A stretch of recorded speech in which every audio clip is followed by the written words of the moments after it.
Hello, everybody. Our subject is the changing oil and gas landscape, but I think some of what we're going to talk about would also say the changing oil and gas seascape, because we're going to be talking about gas and LNG on the water.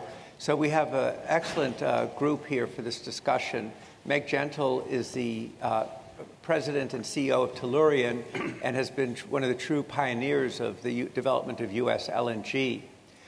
Scott Sheffield is the president and CEO of Pioneer, and there's no question that he's the pioneer of the Permian and is sometimes known as the godfather of the Permian, but also very much a pioneer of U.S. crude oil exports.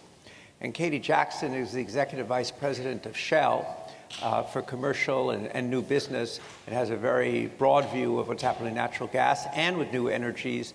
And I think we'll also be talking to her about what's happening to the gas market and the competition in Europe.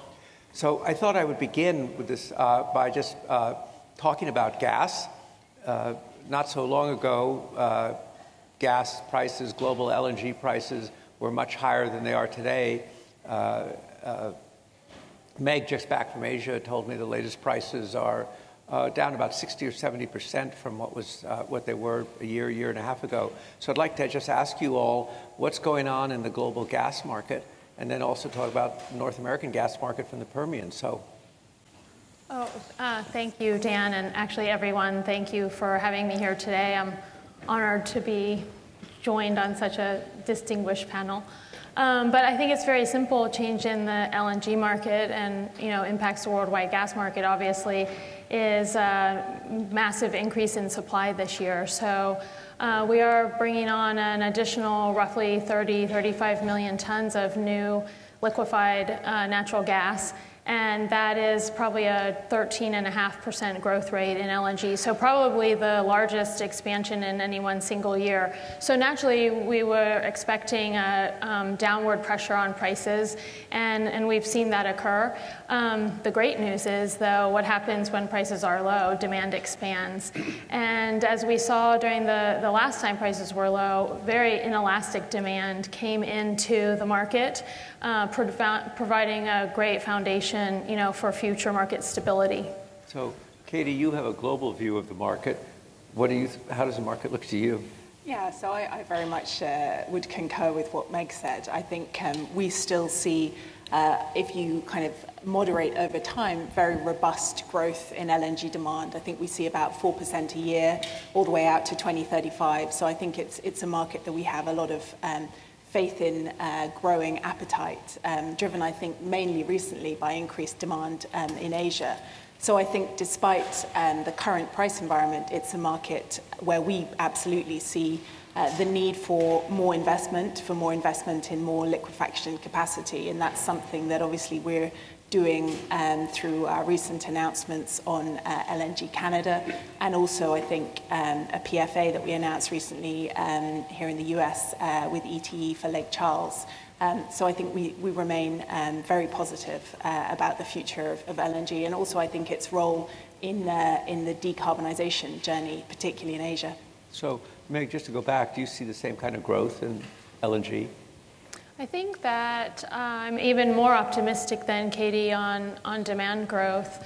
Even with really more than 4%? Okay. I think even with 4% growth through 2030, we have a massive challenge on the supply side to meet that, with probably $100 billion or more of investment needed to meet that kind of demand growth. And if we are successful doing that on the supply, I think that demand can actually grow more robustly than that. We're on the third year in a row of more than 10% growth in LNG demand. Right. So, Scott, gas is it a problem in the? It's free. It's a problem. It's free now in the Permian Basin. Well, maybe explain to them what the issue is. So what's happened in the Permian Basin, as you know, everybody is focused on oil production. Oil production is up to about 4.2 million barrels a day. Natural gas is up to about 12.5 BCF a day. And so once you strip out the liquids, it's very wet gas, about 1,400 to 1,500 BTU. You're left with about 9.5 BCF a day of methane gas. The issue is that we didn't have enough pipelines planned There's always plenty of crude oil pipelines. The economics are a little bit better than gas pipelines. Most producers don't like to commit to natural gas lines when it's considered a byproduct. And so we're producing too much gas today, and it can't get out of the Permian Basin. So as you know, Mexico is up to about 5 to 6 BCF a day. I'm not optimistic that Mexico is going to be a long-term outlet with the change in what's happened in the administration there. California has been an outlet, has been a market, but it's not going to improve over the next several years with their focus on reducing hydrocarbons in that state. And so we're left with only one place to get it out of the Permian Basin. And that's why it's trading essentially free today. So we got to do something. We got to look at, the state's got to look at power stations. We're flaring way too much gas. To me, it's a black eye on the Permian Basin. Estimates are between 0.5 B and 1 B a day. This new pipeline that's coming on, Gulf Coast Express, will fill up in about 9 months. And so the next pipeline is at the end of 2020. And so that's going to fill up fast. So we've built several oil pipelines that'll take several years to fill up, but we're not building enough natural gas pipelines. And so estimates, I'll give you a final estimate. There's a Sanford Bernstein report I just saw that is taking Permian gas up to 38 BCF a day. So that's the most aggressive. I used to say about 30 BCF a day, and so it's going to 38 out of the Permian. 38 would be about half of current total U.S. consumption. Yes. Right. Yeah. So is the lack of the ability to do something with the gas, is that holding back the oil development in the Permian? No, right now we have a regulatory body. There's 2 regulatory bodies in the state of Texas, the TCEQ, which regulates natural gas processing plants, and the Texas Railroad Commission, which regulates the upstream, the wells themselves. And so it's hard to tell where most of the flaring is happening, but you're allowed to get flaring permits from that, and the commission keeps continuing to give flaring permits and extending it.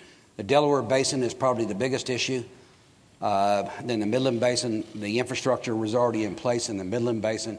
The Delaware infrastructure is further away, and that's where the most flaring is probably occurring. So, Katie and Meg, are you going to do anything to help here? We're trying to build more liquefaction capacity, and I think that will be able to help actually in even greater amounts than additional power generation in Texas.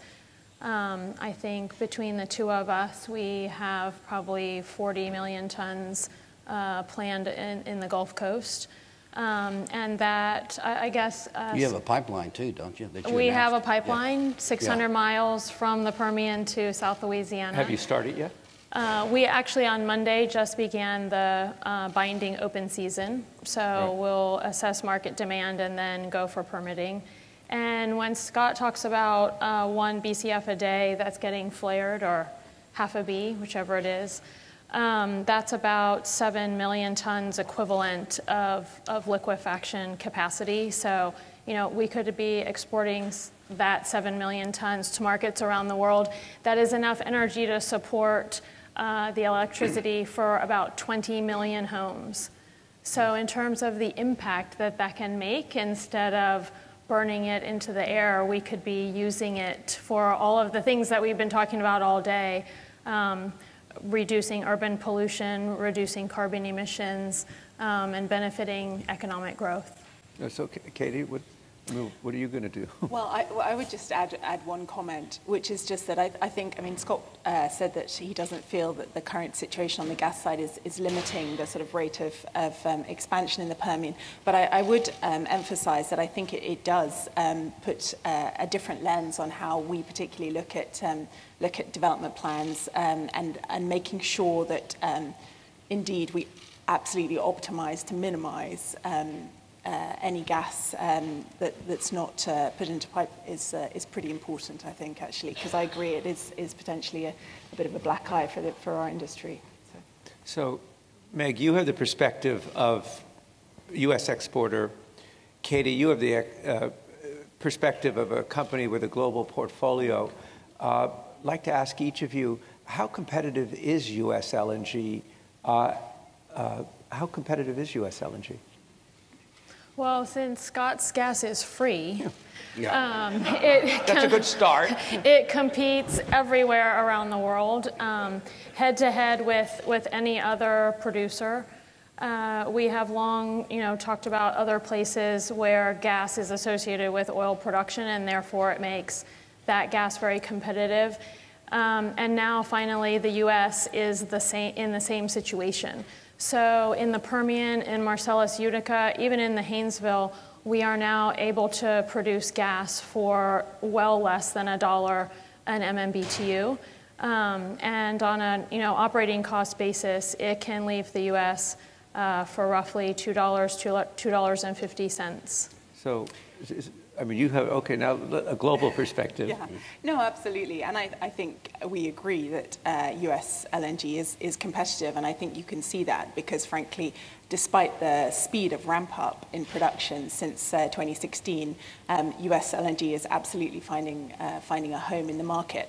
I think we also think there are other sources of gas that can also be competitive. So hence, we pursue a sort of diversified portfolio of opportunities. And I think it's worth noting, and I'm sure we'll talk about Europe, but I think in Q1, about 40% of US LNG has actually found a home in Europe. So clearly, Europe is becoming a very important marketplace and sink for these additional volumes that are coming into the market at the moment. So how fast is US LNG going to change the global gas market in terms of how the market operates? I think it's a really interesting time.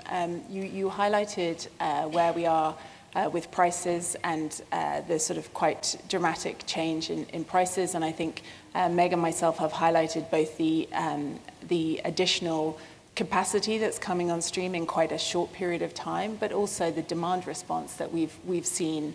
I think it's quite difficult to give a kind of firm timeline. It's clearly an evolving market, and I think there is a changing dynamic between buyers and sellers. But I think we still see quite strong demand from buyers for more traditional constructs as well as the kind of newer market constructs. As you're thinking of your contracts, how do you see the market evolving? I think the major impact that U.S. supply has made on the market is actually to almost eliminate destination restrictions because all of the LNG leaving the U.S. is completely destination flexible. 10 years ago, LNG would not have been able to re-optimize in a low price environment to go to Europe, where the last few months we've seen actually almost a doubling of LNG going to Europe because the entire system can re-optimize. Right. So what we have been able to do with US LNG being flexible is force everybody else to have more flexible contracts. And that has brought a liquidity to the LNG market that is making it more like oil. So finally, we are a commodity right. for real. So, for the audience, why were there destination restrictions?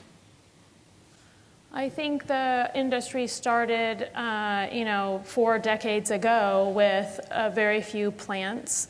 LNG was going from the supply of origin point to the destination point, and then the ships were going back and bringing the next cargo and back and forth. And both the supplier and the buyer wanted to control the economics of that transaction and not allow each other to make additional profits by making any changes. Right. And now we finally have enough buyers and enough sellers that re-optimizing the market continuously is actually better for everyone. Yeah. So we've talked about gas exports, there's oil exports. Scott, you were one of the leaders of getting the ban lifted on crude oil exports. How important does that prove to be? It's helped significantly. President Obama lifted it 2 years ago, and so we had essentially very little oil exports, a little bit to Canada, and we've been as high as 3.2 to 3.3 million barrels a day. In 2018, we averaged 1.8 million barrels of oil per day. And so with the Permian predicted to get up over 8 million barrels a day, we're at a little over 4 today. So all that 4 million barrels a day of additional increase will have to be exported. So I see U.S. production getting on up to about 17 million barrels a day from 12 today. And so all that will be mostly sweet crude, and that sweet crude will have to be exported. So what's been your experience? China's a major market for you. Are the trade battles affecting that? We saw a 3-month stoppage of any imports from the U.S. We've been exporting about half our crude to Asia and about half to Europe, but it's come back, so that means, I guess, the trade discussions have improved. So they are taking oil now, and we see most of the growth in Asia over time, obviously on light sweet crude. IMO 2020 is going to have a major effect on light sweet crude, and so we see continued more and more demand for light sweet crude. And we see a difference between the Midland barrel and the Delaware barrel. The Midland barrel is about 40-degree gravity, and the Delaware barrel is a little bit higher, toward 45, maybe a little bit higher. So the Midland barrel is becoming more and more important over time to match the Asian refineries as we go. All right. Katie, you mentioned Europe. So tell us about the battle in Europe between Russian gas and LNG and Norwegian gas, and who's winning and what the score is. So you see, I'm not sure I'd categorize it as a battle. I think it's worth... Earlier today it was categorized as a battle. But I think it's worth taking a step back. I think Europe as a kind of taking it as a whole, which as a Brit I'd like to do at the moment. But until the day after tomorrow you can do that, yes. Taking Europe as a whole, I mean, it's basically the largest gas importing bloc in the world, if you look at the totality. And I think diversification of supply and multiple import sources has always been an important factor in the market. It's also one of the kind of most liquid and transparently traded and interconnected markets. So it kind of attracts gas imports as well. And frankly, I mean, we expect, looking forward, actually European gas demand to sort of be pretty stable after 2020. And there's a number of competing factors at force, but Europe is going through a period of retiring quite a lot of coal and nuclear generation capacity. I think 70 gigawatts is expected to come out of the coal-fired market before 2025. And also European indigenous production is really on decline.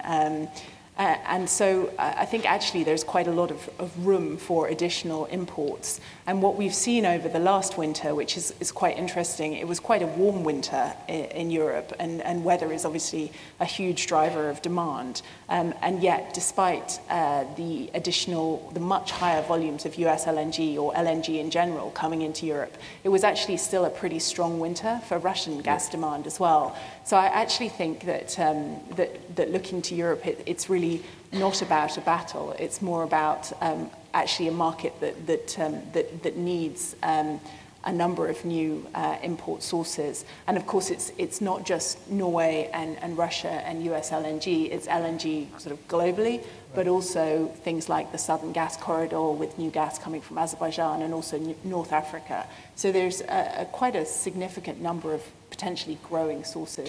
Do you think that Europe is actually, I mean, here we hear a lot of people expressing great concern about European gas security, but for at least another 2 days you're European, and what do you, I mean, with all the pipeline flexibility, LNG and everything like that, is the energy security of Europe in terms of gas underestimated here? Yeah, I was just looking for the number, but so when I was just thinking about how to contextualize the European market correctly, I mean, Europe has 170 million tons per annum of regas capacity, which currently is utilized somewhere. It's different in each country, but say it's roughly a third utilized. So there is huge overcapacity that exists to take more LNG, and also as a kind of interconnected gas-consuming bloc. There's continual investment in new import pipelines and also in new pipelines to connect up various pieces of the grid.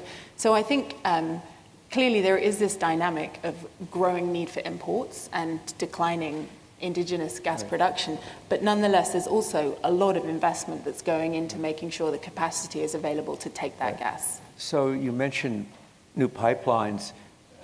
Do you have a view of Nord Stream 2?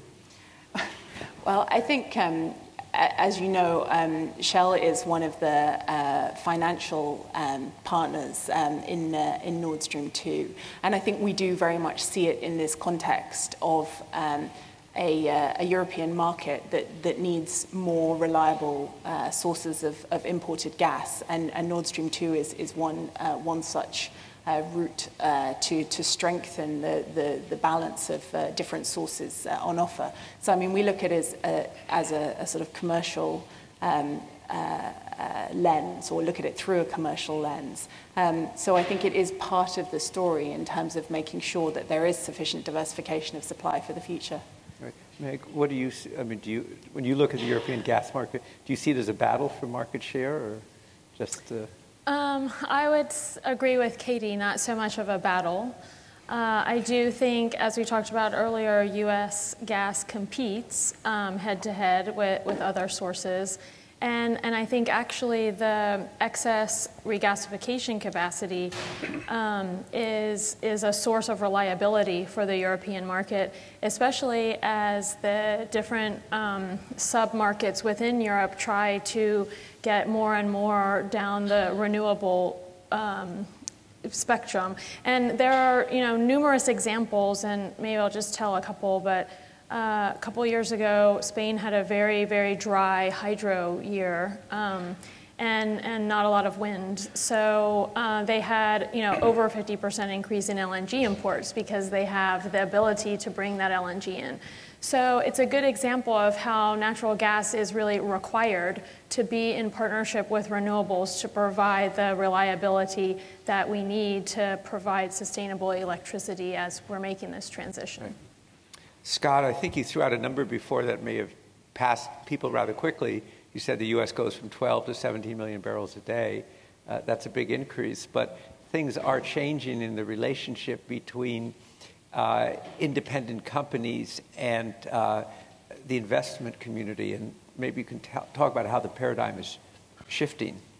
Yes, I've been, over the last 7 weeks, besides talking to employees, I've been talking to a lot of investors, and so I get asked questions about that. Plus, I get asked the questions. The majors are doing the opposite of the independents. So Exxon announced that they're going to 55 rigs in the Permian, and Chevron, they both announced they're going to 1.9 million barrels a day by 2024, just recently. And so the independents are slowing down.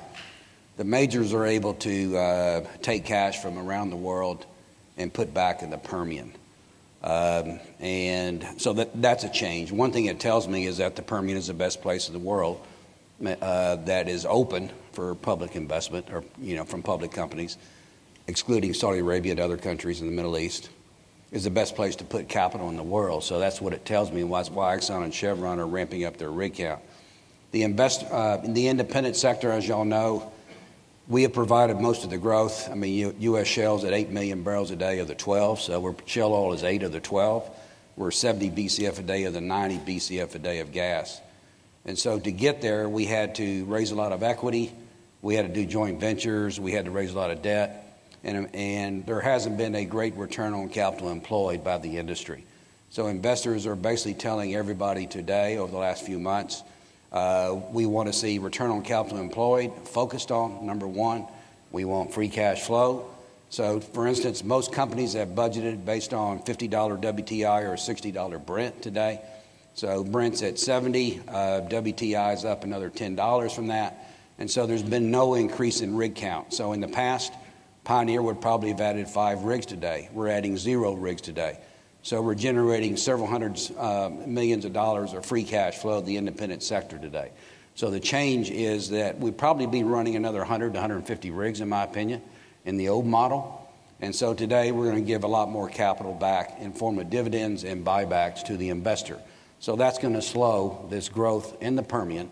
But then I get asked about the majors. The majors are taking up some of that. Yeah, I'm going to ask you, what about the majors? So the majors are growing, are going to take up some of that growth. So the independents are slowing from 20 to 25% growth rates down to about 15% growth rates. The majors are growing about 30% a year in the Permian. So that's been the big change. So the Permian, in my opinion, is not going to do 1 million barrels a day this year as it did last year. Number one, primarily due to the pipeline constraints. Now, 2020 will be interesting to see, based on the price of oil, what the Permian does. There's a lot of drilled uncompleted wells. We call them DUCs. There's 4,000. Half in the U.S. or in the Permian. And it'll be interesting to see what happens in 2020. But I hope that the independent sector spends under cash flow and stays disciplined. That's what I hope happens. Has it been a surprise for the independent sector to have investors suddenly changing their tune? I don't blame them for changing. I think it helps OPEC, and talking to some of the OPEC ministers over the last 2 years, I think they're very happy this is happening because they're trying to figure out a way, how do you slow down the independent sector? Right. And so this pushback is actually helping OPEC and probably could keep oil prices higher and longer, in my opinion. What triggered the change among investors? I mean, you've talked to a lot. The lack of return on capital employed. So we kept overspending. Return on capital employed was sub 10%. And so, we have to focus on return on capital employed is the number. And if you noticed, in most compensation, in regard to most management teams now in the independent sector, they've all put it into their proxy statements over the last 12 months to 24 months. Right. So it's a big factor, return on capital employed. So that numbers that you've thrown out about the growth, we were just talking about this in the previous discussion. Do you find, as you travel around the country, that people don't really comprehend how big a change has occurred in the United States in terms of shale? I think, traveling over the world, I get more opportunities the last 2 years, as you know, to speak around the world. I don't think the typical U.S. consumer understands the benefits. Can you imagine if U.S. shale wasn't at 8 million, if we hadn't added 8 million barrels a day, where the price of oil would be today, for instance? Right. If we hadn't added 70 BCF a day of shale gas, where would the price of natural gas be today? So it's been a tremendous revolution, and people mostly in the energy states, sad to say, understand the benefits of it, and people outside the energy states, our agencies inside the oil and gas industry, whether it's IPAA, API, we've done a very poor job of educating the rest of the American public, in my opinion. And then I guess this would apply, and of course others may want to come into it. Where is it in terms of technology? I mean, is it now a mature industry? No, it has a long way to go in regard to shale. We're making better and better wells every year. We have a good slide on our IR slide deck that shows we're making better and better wells. We're going longer laterals. Reduce the stages, adding more stages, reduce the spacing between stages, redesigning the frac jobs, learning from that, using artificial intelligence. And so I still tell people we're in the 6th to 7th inning. Right. So, Katie, I could jump in on that, because I would agree. I think if we look globally and we look at where some of the most attractive places to test new technology, but also to indeed move much faster into digitization and automation, I think we would see that as being in our shales business. So I think it's an area of huge potential, and maybe it's the kind of next wave of cost savings for that part of the industry. But I just wanted to also make one more comment about the point on financial discipline, because I wouldn't want the audience to hear that the majors kind of have a free pass on that, because I think the market as a whole is extremely focused, and our investors also extremely focused on financial discipline. And particularly if you look at Shell, we've set extremely clear targets out in the market about how much we will spend and what we think that we will get for that expenditure, and also how much of that we will return to shareholders. And that's hugely front of mind also for a company like us. So what is Shell doing in shale? Well, I think it's one of our growth businesses, and it's an area that we would like to expand and to grow. So we are also have, I think, a very strong position in the Permian, and it's an area, I would say, of growing importance for us. We don't have the size and the scale of Exxon and Chevron that you were talking about earlier, Scott, but I think we hope to be able to grow there. So, Meg, are you in Tellurian, are you pursuing a more integrated model than you had in the past? We definitely are, and in fact, we produce gas from the Haynesville shale in North Louisiana. just a small amount, but ultimately intend to be roughly 1.5 to 2 BCF a day producer. And then, as you mentioned, the pipeline earlier, we'll buy gas from the Permian producers on the other end of the pipeline and bring it to South Louisiana. And then that network of production pipelines and liquefaction terminal will all form, one big asset base. It's about a $28 billion total capital investment to do that entire network. And then we'll be able to deliver LNG at the absolutely lowest cost on the water. So we believed, 3 or 4 years ago that we had to do the next generation of liquefaction in this country on an integrated basis. Because that was a change from the way you thought before. In my Cheniere days, we managed for the customer the pipeline risk, but essentially bought all of the gas at market price. And we have to get away from the Henry Hub connection, because quite frankly, Henry Hub is now getting priced almost as a hostage to the lack of infrastructure development that is interconnecting the low-cost basins to the hub. Right. So, Katie, in addition to new business Shale, you have other new businesses in Shell that are quite different. And what are you doing in terms of, I guess you call them new energies? Yeah. I mean, I think we've been, I hope, on the forefront of trying to push both forward into new business, but also in terms of setting targets about how we're going to change the footprint of our business going forward and going through the energy transition.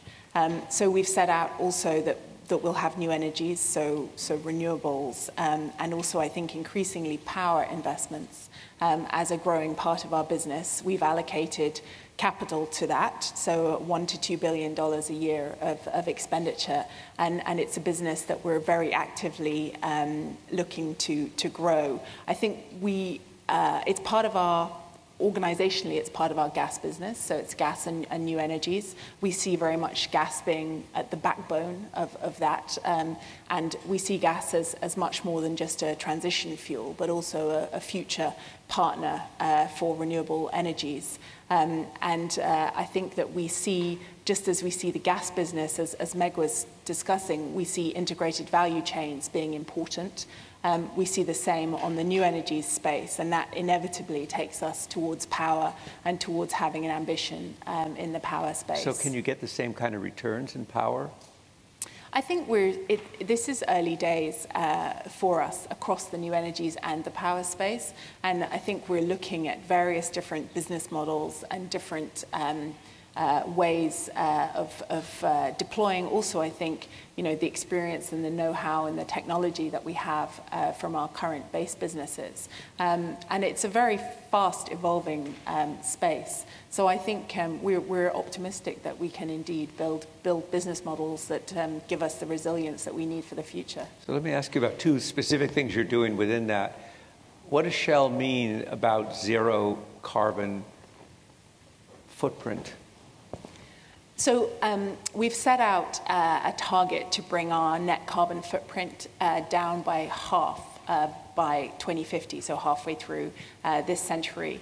And I think the thing that was pioneering when we set out this ambition was that we're looking at the emissions that come from all parts of our value chain. So not just our upstream production activities, but also the end consumer activities.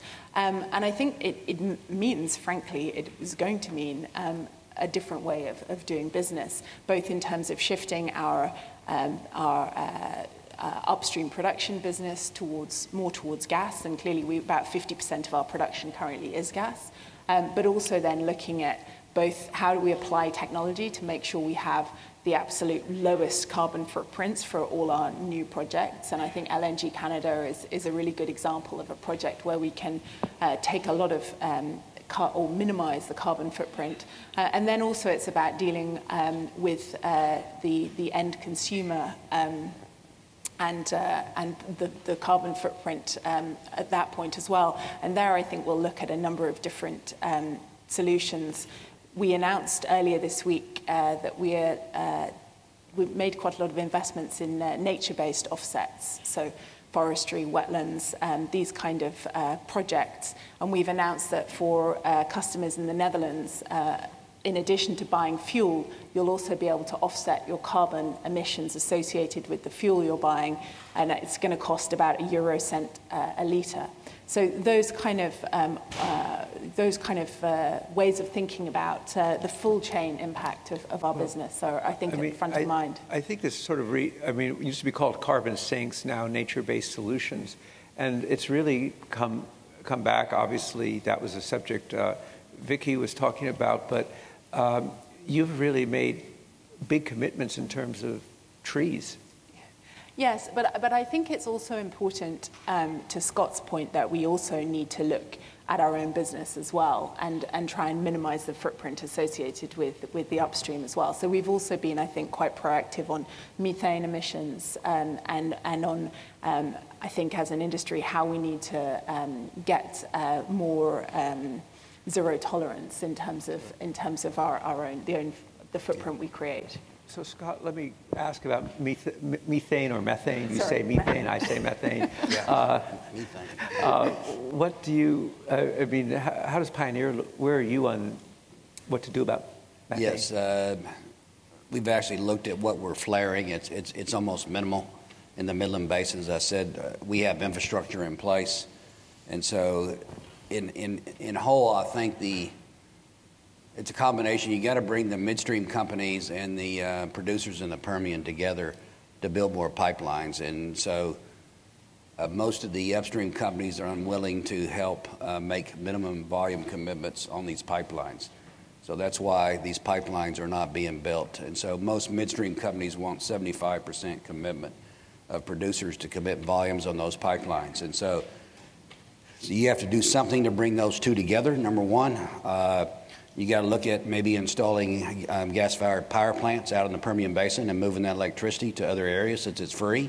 The economics should be good. And then third, you got to look at the state regulators. So North Dakota has made some attempts as to reduce the amount of flaring they will allow a producer to continue to ask for objections. And so the two state regulatory bodies are going to have to get together to decide how long they're going to allow flaring to continue. I see the problem continuing on for another 8 to 10 years. So right now there's no solution, but those are the three of the solutions that I've thought about. Right. That has to happen, because if you go to 38 BCF a day, you're just not going to get the pipelines built. In the Marcellus and Utica, if it goes to 45 BCF a day, my opinion is, I don't know, I'd like to hear Meg and Katie's, but I think the Waha problem is going to move to the Gulf Coast, and it's going to be zero gas down on the Gulf Coast, because you got the Marcellus going to 45 BCF a day in Utica. You got the Permian going to 38.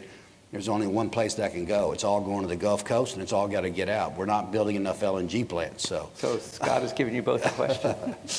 No, I would 100% agree with that, and I don't think that people understand the acute problem that we are about to face. This is a more than 25% increase in our entire country's natural gas production, to go from about 80 BCF a day to over 100 BCF a day. And there's not really market growth for that in Texas. South Louisiana will triple its demand because of the export infrastructure that is getting built there. And that's why the pipelines have to go to Louisiana in one shape or form. For us to build that infrastructure, we as an industry have to spend over $200 billion on pipelines and export facility to be able to provide market for that gas. And we need, capital markets, we need regulatory to work in a streamlined fashion, and, we need the support of the country to be able to get that done. Katie, do you see that kind of price out? Well, I think we see a sort of positive, absolutely positive investment climate for taking that gas and potentially liquefying it and send it overseas. And I think that's why you see companies like ourselves looking at Gulf Coast capacity. So Scott, just again, that throwaway you had, the U.S. going from 12 to 17 million barrels a day, which would be our entire consumption. and also far ahead of the other producers. Does that all come out of the Permian? Last year was about 65% out of the Permian. I think the Bakken probably and the Eagle Ford have about 500,000 barrels a day growth each. So that's about 1 million long term.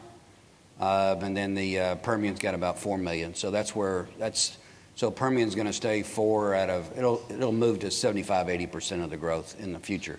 Last year was about 65% of the growth. So that's a tremendous amount of, in addition to that 200 billion you mentioned, that's a huge amount of money that's going to go into.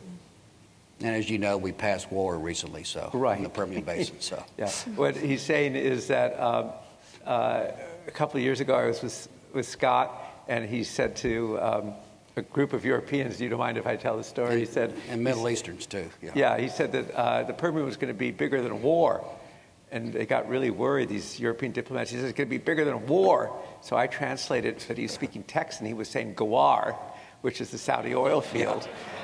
And we saw in the Saudi document that came out for the bond that it's 3.8 million barrels a day. So at least in production, that's happened. So I think what we can conclude from this discussion is that both the landscape and the seascape of oil and gas around the world, as well as in the United States, is going through a lot of change, and it's happening pretty quickly. So please join me in thanking our panelists for a great discussion.